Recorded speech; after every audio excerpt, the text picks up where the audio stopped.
મિત્રો પિક્સેલલેબની અંદર stylish font અને પાંદડાવાળા ફોન્ટ એડ કરવા માટે તમારે બે એપ્લિકેશન યુનિક પેડ અને પિક્સેલલેબને ઇન્સ્ટોલ કરી લેવાની છે. ત્યાર પછી તમને ડિસ્ક્રિપ્શનની અંદર ફોન્ટની લિંક મળી જશે, ત્યાંથી તમે ગુજરાતી ફોન્ટ અને પાંદડાવાળા ફોન્ટને ડાઉનલોડ કરી શકશો. ત્યાં ડાઉનલોડ કર્યા પછી તમારે ફાઇલ મેનેજરને ઓપન કરવાનું છે. જેવું તમે ફાઇલ મેનેજર ઓપન કરશો તો મિત્રો જેવું તમે ફાઇલ મેનેજર ઓપન કરશો એટલે તમને અહીંયા એક ઝીપ ફાઇલનો ઓપ્શન શો થઈ જશે. તો ઝીપ ફાઇલનો જે ઓપ્શન છે તેના પર તમારે ક્લિક કરવાનું છે. જેવું તમે તેના પર ક્લિક કરશો એટલે તમે જે અત્યારે ઝીપ ફાઇલ ડાઉનલોડ કરશો તેને તમારે અહીંયાથી પસંદ કરવાની છે.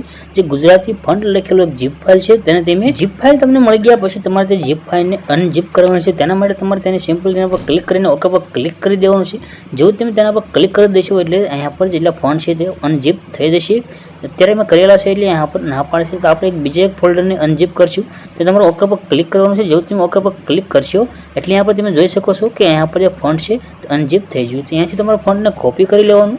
જેવું તમે ફોન્ટને કોપી કરશો નીચે અહીંયા કટનો ઓપ્શન છે તેના પર ક્લિક કરો અને ફોન્ટ જેટલા પણ છે તે બધા સિલેક્ટ કરીને તમે કટ પર ક્લિક કરીને પાછું બેક આવવાનું છે. ડિવાઇસ ફોન્ટ સ્ટોરેજની અંદર તમારે જવાનું છે એટલે તમને અહીંયા પર ફોન્ટનો ઓપ્શન મળશે.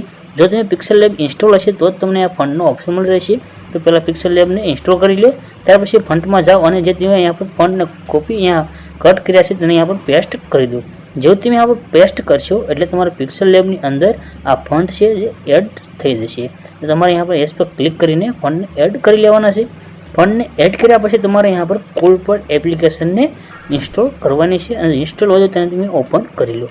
જેવું તમે તેને ઓપન કરશો એટલે તમારે કુલ પેડ એપ્લિકેશનની અંદર પણ यहाँ पर ફોન્ટ એડ કરવાના છે. તો તેના માટે તમારે यहाँ पर એક ઉપર કોડ જોવા રહ્યો છે બેઝિક લેટિન. તો એ ભાષા તમારે यहाँ પર સિલેક્ટ કરીને રાખી દેવાની છે. જે ફર્સ્ટમાં આવશે તેને બેઝિક લેટિનને સિલેક્ટ કરી લો. સિલેક્ટ કર્યા પછી તમારે यहाँ પર ફોન્ટને એડ કરવા માટે यहाँ પર ક્લિક કરીને સિલેક્ટમાં જવાનું છે. જો તમે સિલેક્ટ પર ક્લિક કરશો એટલે તમારી ફાઇલ ઓપન થઈ જશે અને यहाँ पर આપણે જે અત્યારે ફોન્ટને એડ કર્યા તે જ ફોલ્ડરને તમારે પસંદ કરી લેવાનું છે. તો यहाँ पर તમે ફોન્ટની જે ફાઇલ છે તેને પસંદ કરી લો. પસંદ કર્યા પછી તમારે यहाँ પર જે પણ ફોન્ટ છે તેના પર ક્લિક કરો. જેવું તમે કોઈ પણ ફોન્ટ એક પર ક્લિક કરશો એટલે તમારો જે ગુજરાતી ફોન્ટ છે ત્યાં પર એડ થઈ જશે. ત્યાં જોઈ શકો છો કે આપણે ગુજરાતી ફોન્ટ यहाँ પર એડ થઈ શક્યા છે. હવે તમારે यहाँ પર જે પણ લખવું છે તે यहाँ પર તમે ટાઈપ કરી દો. જેમ કે અત્યારે અહીંયા પર અમે જય માતાજી લખી રહ્યા છીએ તમે અહીંયા પર કોઈ પણ નામ તમારે જે કાંઈ પણ લખવું છે તે यहाँ પર લખી લો.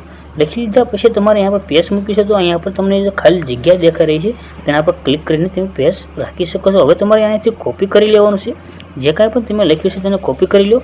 કોપી કર્યા પછી તમારે પિક્સેલલેબ એપ્લિકેશનને ઓપન કરવાની છે. જ્યારે તમે તેને ઓપન કરશો એટલે તમારે यहाँ પર જે ટેક્સ્ટ છે તેને ડિલીટ કરી દો. ડિલીટ કર્યા પછી તમારે यहाँ પર એક કલરને એડ કરવાનો છે. કલર એડ કરવા માટે તમે નીચે જે કોપીનું ઓપ્શન દેખાઈ રહ્યું છે તેના પર ક્લિક કરીને કલરના ઓપ્શનમાં ચલી જાઓ અને કલરમાં ગયા પછી તમારે બ્લેક કલરને સિલેક્ટ કરી લેવાનું. બ્લેક કલરને સિલેક્ટ કર્યા પછી તમારે ઉપર જ્યાં પ્લસનું આઇકન દેખાઈ રહ્યું છે તેના પર ક્લિક કરો અને ટેક્સ્ટ પર ક્લિક કરો. અને यहाँ પર તમારે જે ટેક્સ્ટ તમે કોપી કર્યા છે તેને એડ કરવાના છે. તો એડિટ પર ક્લિક કરો અને यहाँ पर તમારે જે ટેક્સ્ટ કોપી કરેલા છે તેને પેસ્ટ કરી દો.